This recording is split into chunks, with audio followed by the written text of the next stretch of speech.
জল জীবন মিশন প্রকল্পে কেন্দ্রীয় সরকার টাকা না দেওয়ায় এই প্রকল্পে কাজ করা ঠিকাদাররা তাদের প্রাপ্য টাকা পাচ্ছেন না। এই অভিযোগ তুলে মঙ্গলবার হাওড়ার জনস্বাস্থ্য কারিগরি দফতরে অবস্থান বিক্ষোভ দেখালেন ঠিকাদাররা। এমনকি তাঁরা এদিন সকালে প্রথমে জনস্বাস্থ্য কারিগরি দফতরে আধিকারিক ও কর্মীদের অফিসে ঢুকতে দেননি। পরে হাওড়া থানার পুলিশের সাহায্য নিয়ে আধিকারিক ও কর্মীরা দফতরে কাজে আসেন। আধিকারিকরা তাঁদের প্রাপ্য টাকা দেওয়ার আশ্বাস দিলে বিক্ষোভ অবস্থান তোলেন ঠিকাদাররা। হাওড়া জেলার প্রায় 60 থেকে 70 জন ঠিকাদারের এমনটাই অভিযোগ উঠে আসছে। মানে আমাকে অফিস বস হিসেবে বলে এমন কিছু করবেন না যেটা আপনাদের পক্ষে ব্যাপারটা সুখকর নয়, আমার পক্ষে সুখকর নয়। আপনারা অবরোধ করেছেন, আপনাদের দাবি দেওয়া জানিয়েছেন, কিন্তু সরকারি কর্মচারীকে তার কর্ম থেকে বিরত করবেন।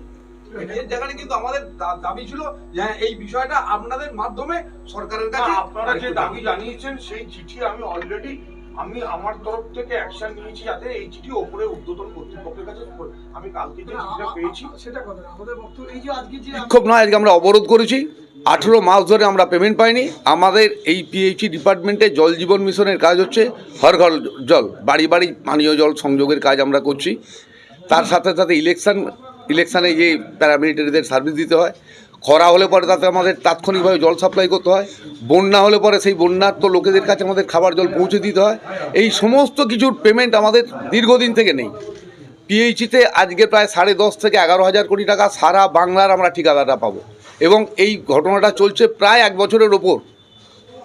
এই জায়গায় আমরা অসহনীয় হয়ে গেছি। আমাদের তো রোজগার বন্ধ, এবং আমাদের যে ব্যাংকের ইন্টারেস্ট, ব্যাংক ইনভেস্টমেন্ট করিয়েছি, বউ ছেলে মেয়ের গয়না বাধা দিয়ে কাজ করেছি, মহাজনের টাকা, সমস্ত কিছু মিলে আমরা ব্যাপক একটা দায়গ্রস্ত, দেনাগ্রস্ত। আমাদের আজ পর্যন্ত এই গত 10-12 মাসে আমাদের প্রায় 16 জন বন্ধু ঠিকাদারকে আমরা হারিয়েছি। কেউ সুইসাইড করেছে, কেউ অর্থের অভাবে চিকিৎসা করাতে পারেনি, কেউ আর্থিক চাপেতে স্ট্রোক হয়ে মারা গেছে। এই দৈনন্দিন বলুন, আজকে আমাদের কর্মসূচি আমরা এখানে অবরোধ করব। যিনি আমাদের অর্ডার দিয়েছেন, পেমেন্ট দেবেন, কমিটমেন্ট ছিল, তিনি পেমেন্ট দিতে পারছেন না। আমরা তার অফিসটা একদিনের জন্য অবরোধ করছি। আমার নাম বুল্লু ঘোষ, তাপস ঘোষ। রেজিস্ট্রেশন আমি হাওড়া পিএইচির একজন কন্ট্রাক্টর। আমার এটা কর্তব্য, আমার অফিসের যে কোনো সিস্টেমে কোনো রকম যদি বাধাপ্রাপ্ত হয় সেটা উপরে ঊর্ধ্বতন কর্তৃপক্ষের কাছে অটোমেটিক পাঠিয়ে দেওয়াটাই আমার চেয়ারের দায়িত্ব। ওনার যে দাবি দাওয়াগুলো সেগুলো আমরা যা পাবো সবটাই উপরে পাঠিয়ে। ঠিক আছে, ধন্যবাদ।